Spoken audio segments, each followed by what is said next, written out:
George W. Bush, after the 9/11 attacks, said, quote, "When I take action, I'm not going to fire a $2 million missile at a $10 empty tent and hit a camel in the butt.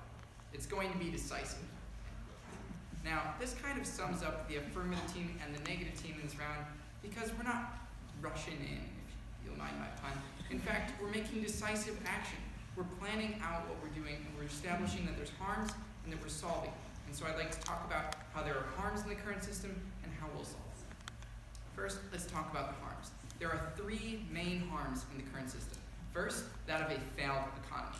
A failed economy. Both teams can agree that there is a failed economy in the current system, and we can talk about later in this speech how the affirmative policy can fix this failed economy. My second harm is that of Russia. Russia is a harm in the current system, and that is not something in the United States' strategic interests. And if we do not act now, Sudan will turn towards Russia, and that will leave us with less leverage over Sudan. And this is from Doug Bando, a senior fellow at the Cato Institute and a former special assistant to President Ronald Reagan, and also is a senior fellow in international religious persecution with the Institute on Religion and Public Policy. Quote, "Moreover, Washington effectively opened Sudan for Russia. One Sudanese participant commented that Sudan cannot just stand still until sanctions are lifted. Sudan is left with no choice but to look east to Russia." Quote. Essentially, what this is talking about is that if we do not act now, Sudan will turn towards Russia.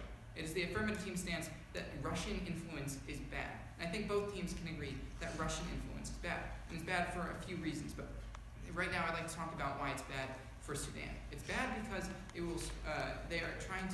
Russian intent right now is to start a civil war between South Sudan and Sudan. And this is not in the United States' strategic interest. So this is another harm. And the last harm is that of human rights abuses. Essentially, Sudan has a problem with human rights abuses, and the affirmative team can agree that they do have a problem, and that is why the affirmative policy is warranted. You see, we plan to solve all three of these harms through the affirmative policy. The first harm of Russian influence. How can we solve the Russian influence? When we pass the affirmative policy, Sudan is not moving towards Russia right now. They have been bullied until the breaking point, and that is now. We need to act now before they move towards Russia. However, they are not fully towards Russia. If they move fully towards Russia, that would be a problem. However, if we remove them from the state sponsor of terrorism designation, they will not move towards Russia because that is not what they want. They want to be with the United States. However, it is not an option in the current system. You see, and that is a problem with the inherency point they brought up, saying that the current system will solve it. If we do not act now, the current system cannot solve it because they will simply move towards Russia, and that is not in the United States' strategic interest. This brings me to my second advantage or solvency point of passing the affirmative team's plan, and we'll solve our second harm, and that is of a failed economy. We will solve the problem of a failed economy through the affirmative policy. You see, by removing the state-sponsored terrorism designation, we will allow Sudan to receive investment from foreign investors. They're scared away by the state-sponsor of terrorism title itself, and they will be able to receive investment from the IMF, the International Monetary Fund. This will drastically improve their economy. However, why is this in the United States' strategic interest? Because Sudan counters terrorism. With an improved economy, an ally in the fight against terrorism, Sudan would be more effectively able to counter terrorism. And that is why the affirmative policy is warranted underneath this point.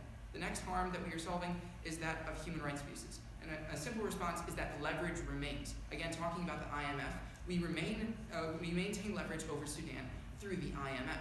You see, the human rights abuses will not get worse. They will improve through the affirmative policy because leverage will be lost if we do not pass our policy because they are moving towards Russia. The affirmative policy is warranted because it improves human rights abuses. Lastly, I'd like to refute a point brought up by the negative team talking about how Sudan sponsors terrorism.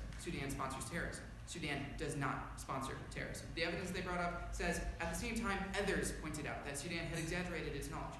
And as one person put it, the United States government doesn't care. End quote. And it talks a lot about things that one person put and other people put. My partner brought up in cross-examination that credibility is key. Under the affirmative policy, we can see that we have credibility. The State Department says, quote, "Countering terrorism is today a national security priority for Sudan, and Sudan is a cooperative partner of the United States on counterterrorism." End quote.